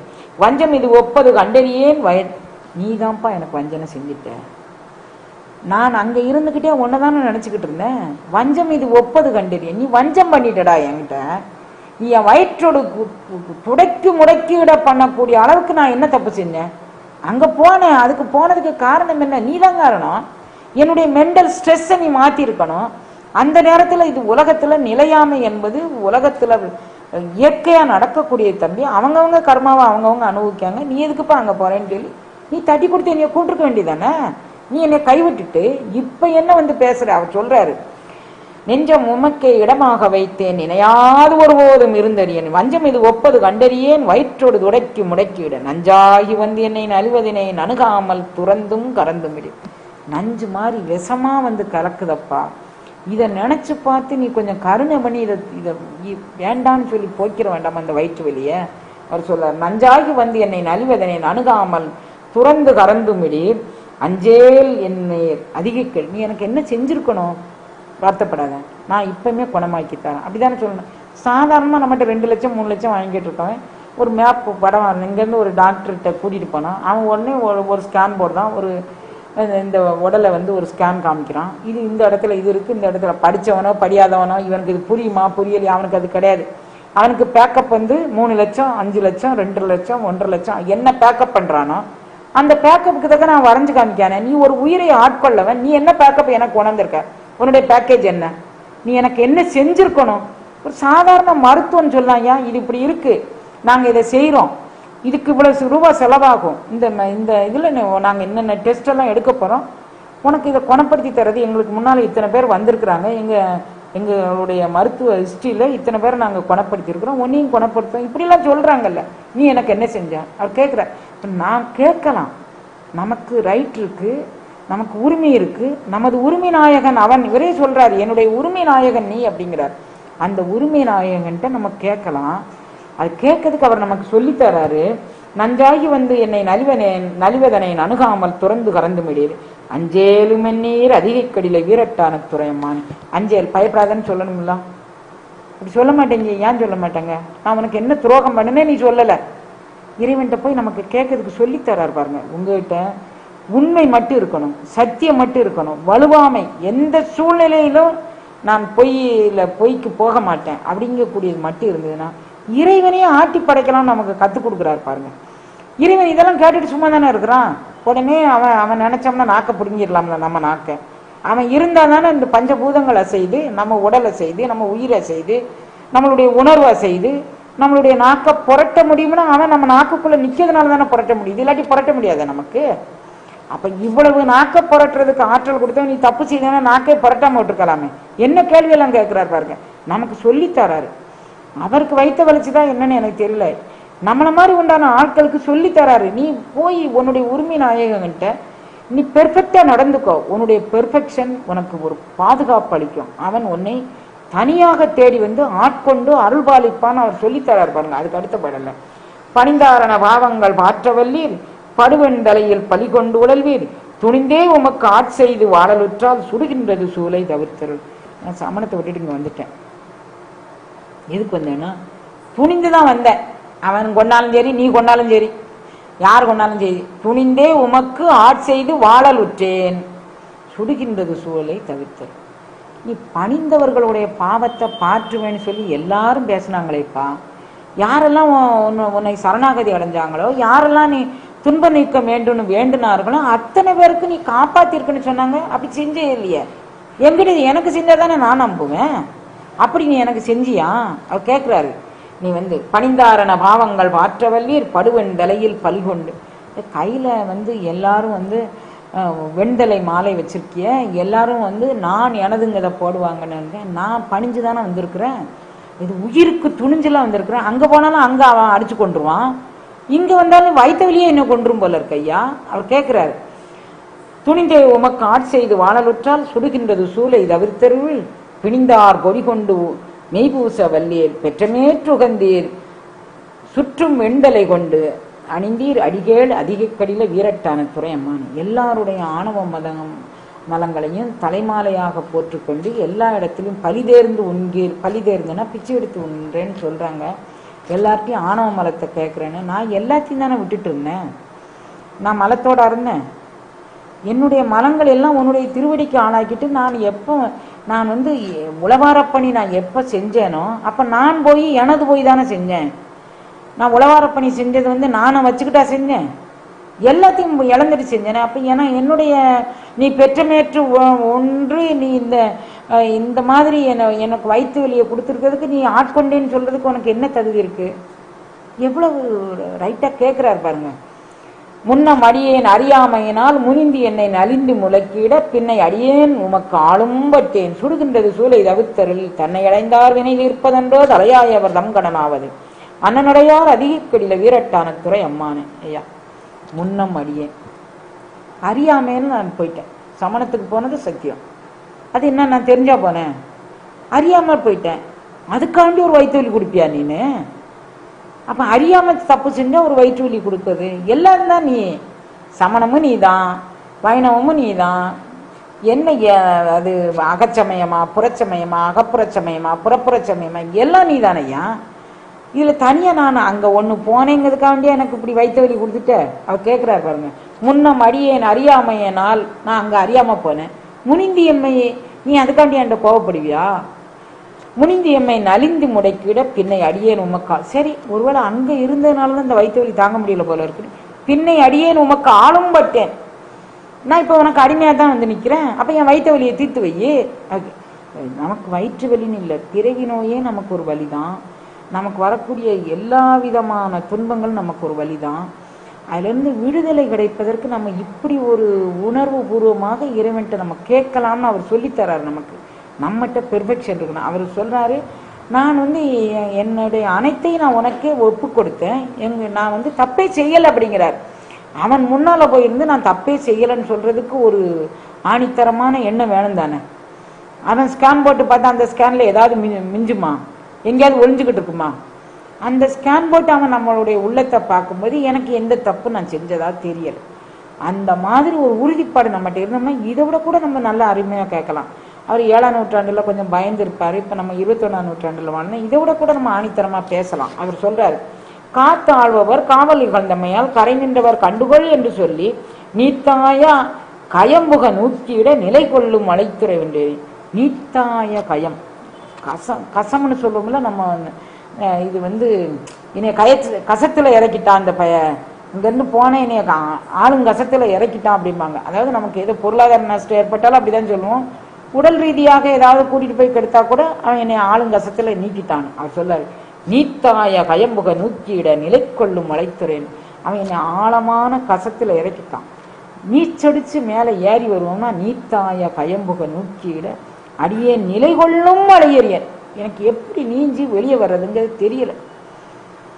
நான் அப்படி போய் சேர்ந்துட்டேன். நீ என்ன செஞ்சிருக்கணும்? காத்து ஆள்பவர் காவல் இழந்துட்டேன், கரை நின்றவர் கண்டுகொள்னு சொன்னான். உனக்கு கவலைப்படாதப்பா, நீ சமணத்துக்கு வந்தேன்னா உன்னுடைய மனக்கவலை நீக்கும், நல்வாழ்வு கிடைக்கும், உனக்கு உறவாக்கிய உறவாக அந்த பேரண்ட நாயகன் இருப்பான்னு சொன்னாங்க. நான் அங்கே போயிட்டேன். இது ஒரு தப்பா? காத்து ஆள்பவர் காவல் இகழ்ந்தமையால் கரை நின்றவர் கண்டுகொள் என்று சொல்லி நீத்தாய கயம்புக நூற்றியிட நிலை கொள்ளும் அழிவுரை ஒன்றறியேன். வார்த்தை இது ஒப்பது கேட்டறியேன், வயிற்றொடு துடைக்கு முடக்கிவிட ஆர்த்தார் புனலார் அதிகைக்கடில விரட்டான துறையம்மான். எனக்கு என்ன வார்த்தை சொல்லி இதையெல்லாம் விளக்குதுன்னே தெரியலையா. எனக்கு வயிற்று வலி அவ்வளவு வேகமா இருக்கு, எனக்கு தாக்கு பிடிக்க முடியல அப்படிங்கிறார். சலம்பூவோடு தூவம் மறந்தறியேன், தமிழோடு இசைப்பாடல் மறந்தறியேன், நலம் தீங்கிலும் உன்னை மறந்தறியேன், உன் நாமம் என் நாவில் மறந்தறியேன், உலர்ந்தார் தலையில் பழிகொண்டு உழல்வாய், உடல் உள்ளுரை சூளை தவிர்த்தருள்வாய், அலந்தேன் அடியேன் அதிகைக்கடில வீரட்டான துறை அம்மானே, உயர்ந்தேன் மனம். இதெல்லாம் உங்களுக்கு முன்னக்கூட்டிய முன்னுரையிலே சொல்லிட்டேன்னு விளக்கம் சொல்லணுமா? வேண்டாம்ல. உயர்ந்தேன் மனை வாழ்க்கையும் ஒன்பொருளும் ஒருவர் தலை காவல் இல்லாமையால் பயந்தே உமக்கு ஆட்செய்து வாழலுற்றால் வலிக்கின்றது சூளை தவிர்த்தருள், பயந்தே என் வயிற்றின் அகம்படியே பறித்து புரட்டி அறுத்து ஈர்த்திட நான் அயர்ந்தேன் அடியேன் அதிகைக்கடில வீரட்டான துறை அம்மான். இப்ப இது 7 பாடல் சொல்லியிருக்கேன் போதும். அதுக்கப்புறம் இன்னும் 2-3 பதிகம் இருக்கு. இது மாதிரி அவர் தன்னுடைய உரிமையை உரிமை நாயகன்ட்ட இவர் வெவ்வேறு விதமாக பாடி எனக்கு எப்படியாவது இதிலிருந்து விடுதலை வாங்கி கொடு அப்படின்னு சொல்லி அவர் கேட்குறாரு. இந்த பதிகத்தை படிப்பாங்க திருவையாற்றில். இந்த பதிகத்தை முதல் பதிகமாக படிப்பாங்க. இன்னும் நான் 6 பாடல் சொல்லியிருக்கேன், இன்னும் 4 பாடல் இருக்குது. இதை விளக்கத்தோடு சில பேச்சாளர்கள் விளக்கத்தோடு சொல்லுவாங்க, படிக்கிறவங்க இதோடு படிப்பாங்க. இந்த மாதிரி அதுக்கு அடுத்த பாடல் கடலூரில் நடந்தது. அது வந்து கரையேறி குப்பம் அப்படிங்கிறது. நம்ம எல்லாரும் இந்த இடத்துக்கு எல்லா இடத்துக்கும் நம்ம போயிருக்கிறோம், ஒரு முறை இல்லை பல முறை போயிருக்கிறோம். உங்களுக்கு நினைவுபடுத்தி பாருங்க. சொற்றுணை வேதியன் ஜோதி வானவன் பொற்றுணை திருந்தடி பொருந்த கைதொழ கற்றுணை பூட்டி ஓர் கடலில் பாய்ச்சலும் நற்றுணையாவது நமச்சிவாயவர். சொற்றுணை வேதியன் ஜோதி வானவன் பொற்றுணை திருந்தடி பொருந்த கைதொழ. இறைவன் நான் இவ்வளவு இதான் முதல் பதிகம். நம்ம இப்போ முதல்ல கூற்றாயினவாறு பதிச்சமே அதுதான் இறைவன் முதல்ல ஆட்கொண்ட உடனே படித்த பதிகம். அதுக்கப்புறம் இவர் இது பின்னால் அவரை கடலில் கட்டி போடும்போது படித்த பதிகம் இது. சொற்றுணை வேதியன் ஜோதி வானவன் கற்றுணை பொற்றுணை திருந்தடி பொருந்த கைதொழ. இவன் என்னுடைய சிறுநடு சிற்றம்பலத்தில் அவன் அருள் அனுபவம் தந்தான், அதை நான் கைதொழுது வேண்டி நின்னேன். கற்றுணை பூட்டி கடலில் அவன் அந்த அருள் அனுபவத்தை பெற்ற பிறகு பிரத்தியார் எனக்கு என்ன வேதனை பார்க்குறவங்களுக்கு நான் வேதனைப்படுற மாதிரி தோணும், ஆனால் எனக்கு அது எந்த வேதனையும் செய்யலை. நான் கல்லை பூட்டி கடலில் பாய்ச்சினாங்க, அதுவே எனக்கு தெப்பமாக வாரி மிதந்து வந்து கரையேறி குப்பம்ங்கக்கூடிய இடத்துல அப்பர் சுவாமிகளும் அந்த கரையேற்றின அந்த பரமும் இன்றைக்கும் கடலூரில் இருக்குது. இந்த பதிகத்தை அவர் படிப்பாங்க. அங்கே எங்கே நான் சொல்லக்கூடிய திருவையாற்று குளக்கரையில் இதை படிப்பாங்க. அதுக்கு அடுத்த பதிகமாக படிக்கக்கூடியது நான் வந்து இதுதான் அப்பர் சுவாமிகள் ஊர் ஊராக போய் இறைவனை பாடினவருக்கு இறைவன் எங்கே இருக்கிறான் அப்படிங்கக்கூடிய ஒரு தெளிவை ஏற்படுத்தி கொடுத்த பதிகம் இந்த பதிகம். அந்த பதிகத்தில் அவர் சொல்கிறாரு, தலையே நீ வணங்காய் தலைமாலை தலைக்கணிந்து தலையாரே வலிதேறும் தலையே தலைவனை தலையே நீ வணங்காய். நீ வந்து ஒரு யோக நிகழ்வில் நீ உன்னையே இறைவனுக்கு ஆட்படுத்தி கொண்டு நீ கண்ண முடியிருந்தேன்னா அவ்வளவு சுலபமாக உன்னுடைய மனம் அடங்காது. உயிர் உணர்வில் அது செலுத்தப்படும் காலம் வரைக்கும் நீ மனது சலனமுட்டுக்கிட்டு இருக்கும். அதுக்கு நீ என்ன பண்ணு, இந்த மாதிரி ஒரு நல்ல சத்சங்கங்களை உன் மனதுக்கு எது லயப்படுதோ அதை, உன் மனதுக்கு எது லயப்படுதோ அந்த பாடல்களை, உன்னுடைய மனது எதை ஏற்றுக்கொள்கின்றதோ அந்த நல்ல செய்திகளை அதில் மட்டும் நீ செய்ய.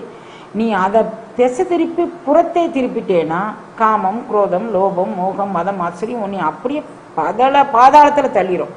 அதனால் நீ வந்து உன்னை பண்படுத்த விரும்பினால் இறை உணர்வை நீ பெற வேண்டும் என்னும் ஒரு ஆசை இருந்தால் இந்த இப்பிறவியிலேயே நீ கடைத்தேற வேண்டும் என்று நினைத்தால் உன்னுடைய மனதையும் உணர்வையும் செம்மைப்படுத்துவதற்கு நான் உங்களுக்கு யோசனை சொல்கிறேன்னு அவர் சொல்கிறார்.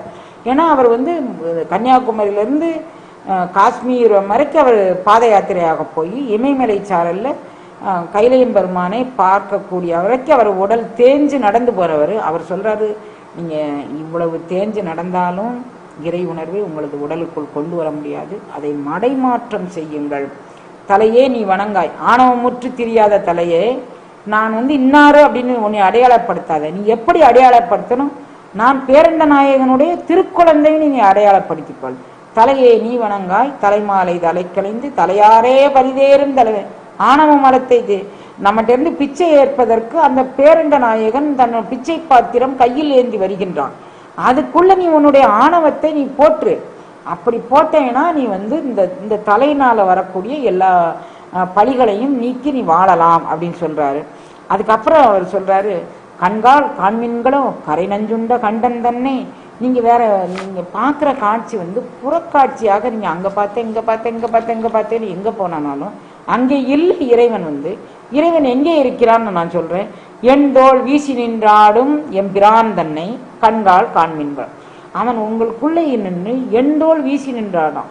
நடராஜமூர்த்தியாக உங்களுடைய பிராண இயக்கமாக நின்று அவன் உங்களுக்குள் ஏங்கி கொண்டிருக்கிறான். அவனை நீங்கள் உங்களுக்குள்ள பாருங்க. கண்கால் காண்மீன்களோ கரை நஞ்சுண்ட கண்டன் தன்னை எண்டோல் வீசி நின்றாடும் என்கிறான் தன்னை கண்கால் காண்மீன்களோ. அப்படி பாருங்க. நீங்க செவிகால் கேண்மீன்களோ சிவன் எம் இறை செம்பவள எழில்போல் மேனிப்பிரான் திறன் எப்போதும் செவிகால் கேண்மீன்களோ.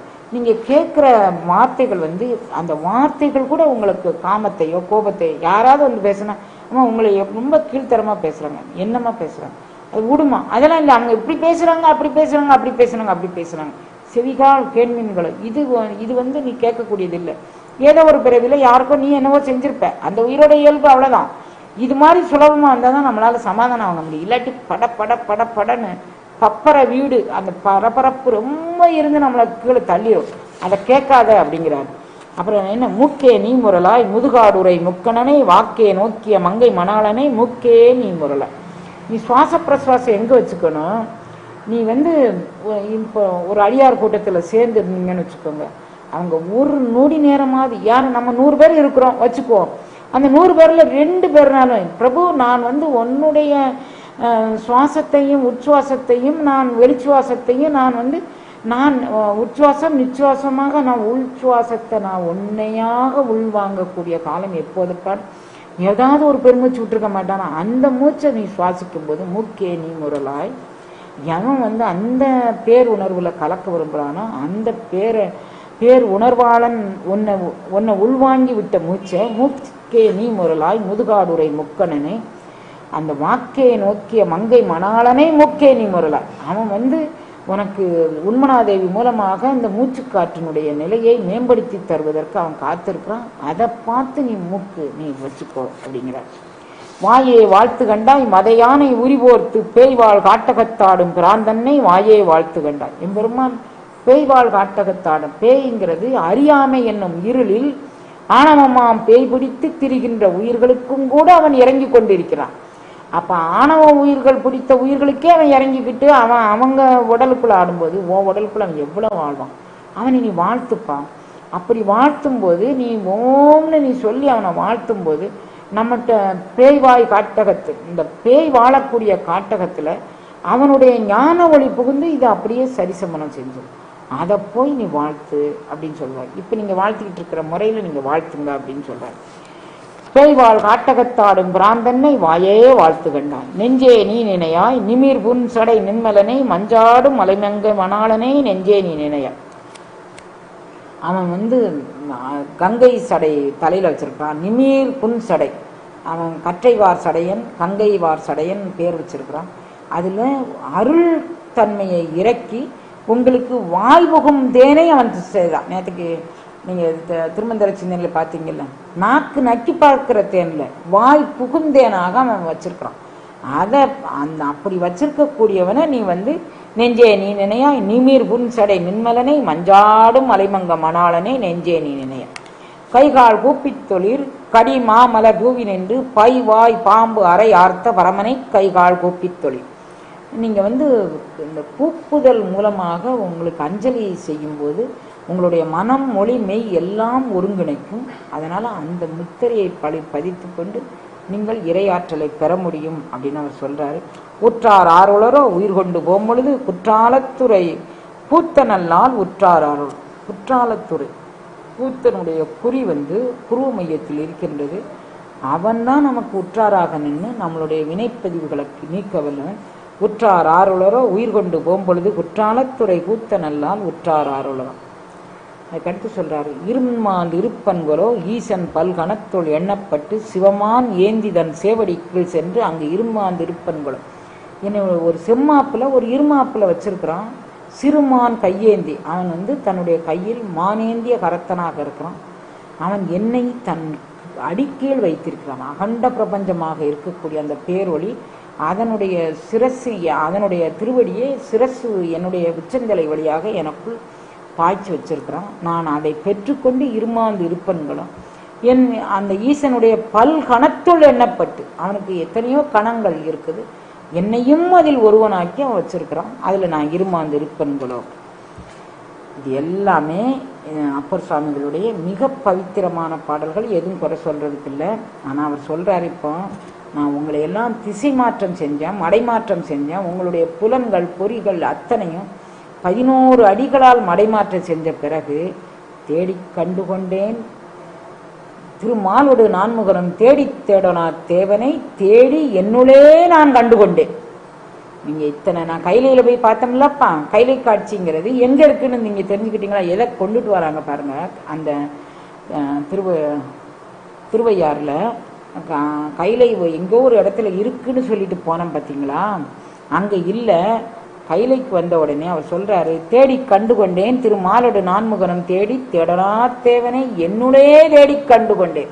நான் இந்த இடத்துக்குள்ள நான் என்னக்குள்ள கண்டுகொள்வதற்காக வேண்டி இந்த அருங்கருணையே இறைவன் எனக்கு செய்தான் அப்படின்னு அவர் சொல்றாரு. அப்போ நம்ம புலன்களையும் பொறிகளையும் மடைமாற்றம் செய்தோமானால் அந்த மடைமாற்றத்திற்காக வேண்டி அந்த மடைமாற்றத்திற்கு உட்பட்டு நம்மளுடைய புலன்களும் பொறிகளும் பேருணர்வை பெறுவதற்கு அந்த மடைமாற்றத்திற்கு நம்மளை உட்படுத்துகின்றார் அப்பர் சுவாமிகள். அதுக்கு அடுத்து அவர் கைலை காட்சியை இறைவன் கைலை காட்சியை காட்டி கொடுத்துட்டான். ஏற்றாகி விண்ணாகி நின்றாய் போற்றி, மீளாமை ஆளென்னை கொண்டாய் போற்றி, ஊற்றாகி உள்ளே ஒளித்தாய் போற்றி, ஓவாத சத்தத்து ஒலிய போற்றி. இப்படி படிப்படியாக கூட்டிகிட்டு வந்தால் தான் நமக்கு புரியும் அப்படின்ட்டு. ஊற்றாகி உள்ளே ஒளித்தாய் போற்றி. நான் நாக்குக்கு அமுதம் தேடி வரல, எனக்கு வாய்முகம் அகுதமாக நீ உள்ளே புகுந்தாய். ஊற்றாகி உள்ளே புகுந்தாய் போற்றி, ஓவாத சத்தத்து பரணாத ஒலியாக எனக்குள் ஓங்கக்கூடிய ஓங்கார துணியாக நான் உச்சரிக்கக்கூடிய மந்திரங்கள் அனைத்தும் உன்னுடைய மந்திரமாக எதிரொலித்து ஓவாத சத்தத்து ஒலியே போற்றி, ஆற்றாகி அங்கே அமர்ந்தாய் போற்றி, ஆரங்கம் நான் வேதம் ஆனாய் போற்றி, காற்றாகி எங்கும் கலந்தாய் போற்றி, கைலை மலையானே போற்றி போற்றி. 6ஆம் திருமுறைக்கு இவர் வந்துட்டாரு. அந்த திருமுறையில் கைலை திருத்தாண்டகம் அப்படிங்கக்கூடியதை இந்த இடத்துல கைலை காட்சி கண்ட பிறகு இவர் படிக்கிறாரு. அப்போ இதெல்லாம் உள்வாங்கின பிறகு இறைவன் இன்னொரு அருட்கருணை செய்தான். எப்படி செஞ்சான்? ஆண் பெண் இருபாலரும் சிவசக்தி ஐக்கிய சொருவம் தான். அது மனுஷனாக இருக்கட்டும், மாடாக இருக்கட்டும், ஆடாக இருக்கட்டும், கோழியாக இருக்கட்டும், குஞ்சாக இருக்கட்டும், அது சேவல் பேடையாக இருக்கட்டும், எதுவாக இருக்கட்டும், ஆண்மையிலாக இருக்கட்டும், பெண்மையிலாக இருக்கட்டும், எல்லாமே இறை சொருவம் தான். இது வரைக்கும் நான் இறைவனை எங்கேயோ இருக்கிறான்னு நான் நினச்சிக்கிட்டு இருக்கேன். தேடி தேடனா தேவனை தேடி நான் என்னுள்ளே கண்டுகொண்டேன். யாருக்கு கிடைக்கல? திருமாலும் நான்முகனும் சென்றறியா திருவடியை நான் எனக்குள்ளே தேடி கண்டுகொண்டேன். அதை உறுதிப்படுத்தி நமக்கு சொல்றாரு. எனக்குள்ளே தான் இறைவன் இருக்கிறான்ங்கக்கூடிய உறுதிப்பாடு நீங்க கொண்டுட்டு வாங்க. அப்படி கொண்டுட்டு வரும்போது ஆண் பெண் இணைவாக இருக்கக்கூடிய அனைத்தும் சிவசக்தி சொருவம் தான். மாதர்பிறை கன்னியானை மலையான் மகளோடும் பாடி போதோடு நீர் சுமந்து ஏத்தி புகுவார் அவர் பின் புகுவேன், யாதும் சுவடுபடாமல் ஐயார் அடைகின்ற போது காதல் மடப்பிடியோடு களிர் வருவன கண்டேன், கண்டேன் அவர் திருப்பாதம் கண்டறியாதன கண்டேன். அப்போ அவருடைய திருப்பாதத்தை கண்டறியாத உணர்வுகளை எல்லாம் நான் இந்த ஐக்கிய சொருவமாக எல்லா இடத்திலும் நீக்கமர நிறைந்த சொருவமாக நான் இதை பார்த்தேன் அப்படின்னு அவர் சொல்றாரு. இது தவிரவும் இன்னும் அவர் நிறைய சொல்லிட்டு போறாரு. நமக்கு சொல்லுவதற்கு இவ்வளோ போதும்னு நினைக்கிறேன். நிறைய ஓவர்லோடு கொடுத்துட்டணும் அப்படின்னு என் உள்ளுணர்வு சொல்லுது. அதனால் எல்லா பாடலையும் ஒவ்வொரு பாடலை தான் தேர்ந்தெடுத்துக்கிட்டேன். இப்போ திருவருள் கூட்டி வைக்க நீங்களும் இதே நிலையில் அசை போட்டுட்டு திருமந்திர சிந்தனையை நம்ம நாளைக்கு வச்சுக்கலாம். இன்னைக்கு ஆடி அமாவாசை அப்பர் சுவாமிகளுக்கு பேரண்ட நாயகன் திருவையாற்றில் காட்சி கொடுத்தான் அப்படிங்கிறது நிகழ்வு. ஐயாரப்பர் திருத்தலம் 5 ஆறும் ஓடக்கூடிய திருத்தலம். அந்த 5 ஆறும் நமக்குள்ளேயே ஓடக்கூடிய திருத்தலம். அது நமக்குள்ளேயே தேடி தேடனா தேவனை தேடி என்னுள்ளேயே கண்டுகொண்டேன். திருமாலோடு நான்முகனும் தேடி தேடனா தேவனை. அப்ப அவன் மகாதேவன் திருமாலோடு நான்முகனும் தேடனாத திருத்தேவன் அவனை தேடி என்னுள்ளே கண்டுகொண்டேன். அந்த என்னுள்ளே கண்டுகொண்டனை ஊற்றாகி எனக்குள்ளே ஒளித்தான், ஓவாத சத்தத்து ஒலியாக இருந்தான், ஏற்றாகி விண்ணாகி என்னை ஆட்கொண்டான், நீளாமே காத்து ஆட்கொண்டான். நான் இப்பிறவியில் தாழ்ந்து விடாமல் காத்து ஆட்கொண்டான். இவ்வளவு அருங்கருணையும் எனக்கு எம்பெருமான் செஞ்சிருக்கிறேன். அவனை நீங்கள் ரைட் அண்ட் ராயலாக நீங்கள் அவனை என்ன கேள்வினாலும் கேட்கலாம். என் கடன் பணி செய்து கிடப்பது. நான் உயிர்கூட்டத்திற்கு என்னுடைய பேரண்ட நாயகனுக்கு எந்த வகையிலெல்லாம் முடியுமோ அந்த வகையில் என் கடன் பணி செய்து கிடப்பது. தன் கடன் அடியேனையும் தாங்குதல். இறைவனுக்கு ஒரு நினைவுபடுத்துகிறார் பாருங்க. உனக்கு கடன் என்னை தாங்குததுப்பா, எனக்கு கடன் நான் எல்லா உயிருக்கும் பணி செய்து கிடக்கிறேன், உனக்கு கடன் என்னை தாங்குதல். அப்படி ஒரு நம்மளும் நினைவுபடுத்தலாம் எம்பெருமான்கிட்ட. நம்மளும் அவங்ககிட்ட கேட்கலாம், ஏன் நீ தான்ப்பா என்னை விட்டுட்ட, நான் என்ன செய்ய முடியும், உன்னுடைய கடமையை நீ செஞ்சுருக்கணும் அப்படின்னு நம்ம உயிர் உணர்வோடு ஒன்றிய நிலையில் நாம் கேட்கலாம். நம்மகிட்ட பெர்ஃபெக்ஷன் இருக்கணும். அது ஒன்று தான் முக்கியம். ஏன்னா அவர் அதை சொல்கிறாரு, நான் தப்பே செய்யலை அப்படிங்கிறார். அந்த தன்மையை கொண்டுட்டு போய் நாம் இறைவன்ட்ட எல்லாம் செய்யலாம். தவறே செஞ்சால் கூட அவர் தப்பு செய்யலன்னு சொல்லிட்டார். தவறுவது மனித இயல்பு. திருத்தி பணி கொள்வது தேவனுடைய கடமை. அவன் நம்மளை திருத்துவான், பணி கொள்ளுவான், நம்மளை பெரிய உணர்வில் வைப்பான். ஆனால் நாம் அவனுக்கு அகப்பட்டு அடுத்து அந்த தவறை செய்யாமல் இருக்கணும். மீண்டும் புறம் பேசுதல், மீண்டும் வஞ்சனை செய்தல், மீண்டும் சூளுரைத்தல், மீண்டும் என்ன எப்படி கடுமையான வார்த்தைகளை பயன்படுத்த முடியுமோ அதை பயன்படுத்த. இதிலிருந்து நம்ம மீண்டும் மீண்டும் வந்தோன்னா நாம் அப்பர் சுவாமிகள் காட்டிய அந்த அருள் அனுபவ நிலையை நாமும் பெற்று இன்புறலாம். அப்படிங்கிறதோடு இந்த ஆடி அமாவாசை நிகழ்வு நம்மளுடைய உயிர் உணர்வை பேருணர்வில் கலந்து கொள்ளக்கூடிய நாள். அந்த நாள் அவர் தேர்ந்தெடுத்துக்கிட்டாரு. தட்சிணாயன புண்ணிய காலத்தில் உயிர் உணர்வை பேருணர்வில் கலந்து கரைத்து கொள்ளும் நாளாக அப்பர் சுவாமிகள் தேர்ந்தெடுத்தார். அது எவ்வாறு தேர்ந்தெடுத்தார்னு முழு விரிவாக்கம் பண்ணனா எப்படி இந்த 5 பகுதியை பண்ணால் கூட 3 மணி நேரம் ஆயிரும். ஒவ்வொன்றுக்கும் ஒவ்வொரு ஆழமான அர்த்தம் இருக்குது. நான் அத்தனையும் என்னால் ஒரே நேரத்தில் 3-4 மணி நேரத்துக்கு குறைஞ்சி சொல்ல முடியாது. ஒன்று செஞ்சுருக்கலாம், நேற்றுக்கு ஒரு பதிவு இன்றைக்கி ஒரு பதிவுமாக போட்டிருந்திருக்கலாம் 2 மணி நேரத்தில். நான் மறந்துட்டேன். இதே ஆடிச்சுவாதியையும் நான் பதிவு பண்ண மறந்துட்டேன். திருவள்ளுவர் கூட்டி வைக்க இந்த ஆடி மாத எல்லைக்குள்ளேயே அந்த ஆடிச்சுவாதியும் பதிவு பண்ணணும்னு நான் நினச்சிருக்கிறேன். எம்பெருமான் கருணைக்கு நீங்களும் பிரார்த்தனை பண்ணுங்கள். எல்லாமல் என்னுடைய திருக்கருணையினால் நாம் எல்லா அருள் அனுபவமும் பெற்று நாம் நிறைய அனுபவமாக வாழணும் அப்படின்னு அப்பர் சுவாமிகள் கட்டாயம் நம்மளை வாழ்த்துவார். அந்த வாழ்த்தை பெற்றுக்கொண்டு நாம் இன்றைய பதிவு நிறைவு செய்யணும்.